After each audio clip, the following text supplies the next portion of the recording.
안녕하세요. 정치를 쉽게 풉니다. 정치의 십당.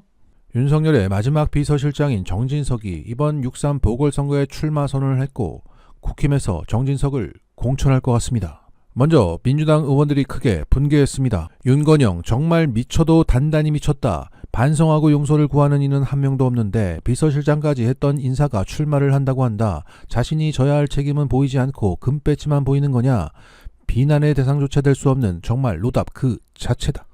이기현, 땅속에 매장된 줄 알았던 내란 세력이 다시 관뚜껑을 열고 깨어나고 있다. 6.3 지방선거의 목표는 윤석열의 완전한 퇴장이다. 최민희, 정진석 출마 선언에 윤석열이 옥중 출마 선언을 한 듯 충격을 받았다. 윤 어게인 내란당 해체. 조승래, 자신은 불법 계엄을 반대했었다는 한마디로 모든 걸 퉁치고 가려고 한다. 그게 가능한 일인지 되묻고 싶다. 정진석에 대한 공천 여부를 보면 국민의힘이 내란에 대해서 어떻게 생각하는지 확인할 수 있는 것이 아닌가 싶다. 그리고 자신의 지역구에 정진석이 출마한 것에 대해서 민주당 충남지사 후보인 박수현 의원은 이렇게 언급했습니다. 정진석 출마 선언 이럴 수 있다는 게 충격적이다. 윤석열 옥중 출마다. 그런데 이 파렴치한 출마 선언보다 더 충격적인 일이 일어날 것 같습니다. 국힘당이 정진석을 공천하면 정말 대박이죠. 자, 정진석의 출마 선언문을 보면 이런 대목이 있습니다. 영어의 몸이 된 대통령과의 정치적 관계는 원하든 원하지 않든 단절되었습니다. 그렇다고 윤 대통령과의 인간적 관계를 끊을 생각은 추호도 없습니다. 윤 대통령과의 정치적 단절, 위기 상황 극복이 숙제로 던져졌지만 그 누구도 인간적인 절윤까지 강요해서는 안 된다고 생각합니다. 그건 너무 가혹한 일입니다. 윤 어게인들이 딱 좋아할 만한 말이고 공천권을 쥐고 있는 장동혁과 똑같은 스탠스입니다. 따라서 이 출마는 사전 조율된 것이고 장동혁은 정진석을 공천해서 지지층 결집을 유도할 계획입니다. 그런데 저는 이 계획이 망할 거라 봅니다. 어제 발표된 MBC 여조에서 부산 지역의 대통령 지지율이 무려 68%가 나왔습니다. 그야말로 천지가 개벽했습니다. 이것은 대통령 지지율과 코스피가 강하게 링크되어 있다는 걸 말해줍니다. 쉽게 말해 이재명은 내 자산을 불려주는 대통령이야. 그래서 웬만하면 지지철에 안아줘. 웬만하면 여당 후보의 표를 줍니다. 그래서 하정우 수석은 밀어주라고 대통령이 뻔했다 아닙니까? 저러고 돌아다니면 됩니다. 최근 국힘 쪽에서 지역을 가보니 국힘의 복원력이 생겼다고 떠들고 실제 여저 격차도 좁혀지는 추세입니다. 그래서 전통적인 공식으로 보면 현재 흐름이 심상치 않다고 보는 게 맞는데 대통령과 개인의 자산이 링크되어 있는 현 상황은 그 전통적인 공식에서 벗어나 유례없는 결과를 만들어낼 것으로 보입니다. 유례없는 코스피가 유례없는 선거를 만들 것이다. 그리고 최근 김용남 평택을 후보는 과거 조국 사모펀드 의혹에 대한 나의 지적은 지금 봐도 틀린 내용이 하나 없다고 발언했습니다. 그런데 2019년 8월 김용남 의원은 이렇게 말했습니다. 주식 작전 세력의 최정점에 있는 사람입니다. 합병 과정에서 가장 많은 경제적 이익을 보는 사람이 조국 일가입니다. 사모펀드 관련해서 조국 대표는 기소는커녕 수사조차 받지 않았고 정경심 교수는 기소되었으나 무죄를 받았습니다. 따라서 김용남 후보는 자신의 명백한 잘못에 대해서 잘못이 아니었다고 한 겁니다. 그냥 깔끔하게 사과하면 더 좋아질 것 같은데 아쉽네요.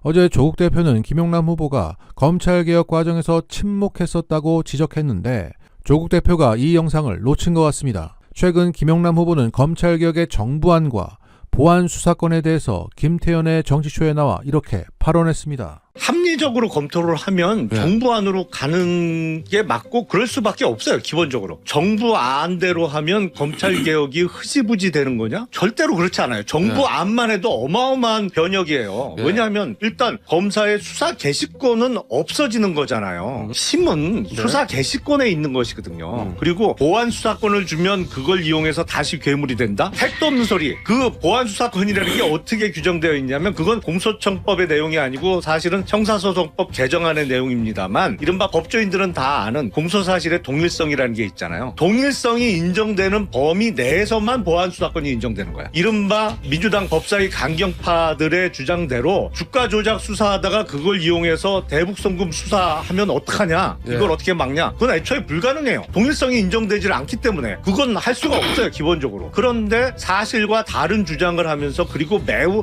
극단적인 사례만 계속 가정에 가정을 물고 전제로 하면서 그 경우에는 어떻게 할 거냐 이런 주장이거든. 그래서 이거는 대통령의 어떤 의중보다도 합리적으로 전체적인 국가의 사법 시스템이라는 측면에서는 정부 안으로 갈 수밖에 없어요, 기본적으로. 검찰개혁이 후퇴하지 않을까 걱정이 됩니다. 그리고 하정우 AI 수석의 출마로 부산 북갑 선거판이 매우 뜨거워진 가운데 한동훈 팬들이 주변 상인들에게 행패를 부리다가 선관위로부터 경고를 받았다고 합니다. 한동훈 팬카페 위드훈이에게 전달된 선관위의 공문 내용은 이랬습니다. 공직선거법은 선거운동을 위한 사조직 및 유사기관 설치를 금지하고 있다. 최근 귀의단체에서 장보기 활동이라는 명목으로 이뤄지는 활동은 법에 저촉될 수 있다.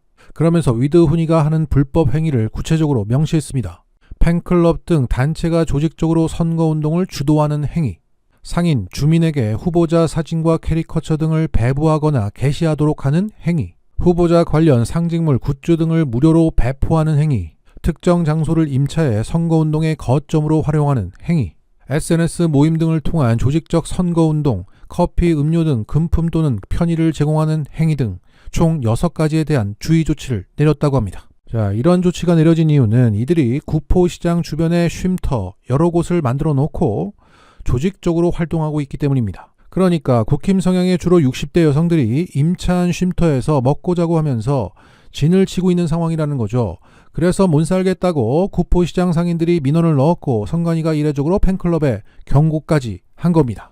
이러한 위드훈이의 불법 행위로 피해를 입은 상인들의 목소리는 오마이뉴스가 전하고 있습니다. 수십 명씩 몰려다니며 물건을 사주고는 특정 후보를 찍어달라고 노골적으로 요구한다.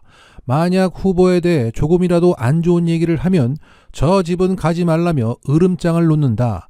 가게 사진을 찍어 인터넷에 올리며 불매를 조장하는 일도 벌어지고 있다. 시장 내 밉보인 가게들의 블랙리스트가 돈다는 흉흉한 소문마저 돌아 상인들이 극도의 불안감을 느끼고 있다. 그리고 또 다른 상인은 그 사람들이 안 팔아줘도 망하지 않는다. 물건 팔아준다고 표를 찍으면 되겠냐? 라며 격분하기도 했답니다. 그 상인들과 주민들에게 큰 반감을 사고 있다는 거죠.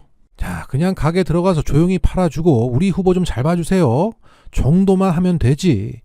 한동훈 사진 좀 붙입시다. 거부해? 저거 민주당이야. 행패 부리고 싸우고 불매운동까지 한다는 거죠. 앞서 한동훈은 이 팬클럽의 활동을 이렇게 독려했습니다. 부산에서 저와 마주치면 서로 반갑게 화이팅하죠. 여러분께 감사드린다. 여러분이 저의 힘이다. 묵말행. 여기서 묵말행은 뭉치고 말하고 행동합니다의 줄임말이라고 합니다. 자, 이렇게 위드훈이가 장동혁에 이어서 새로운 전략자산으로 급부상하고 있습니다. 정치 10당 구독은 건강입니다. 마치겠습니다.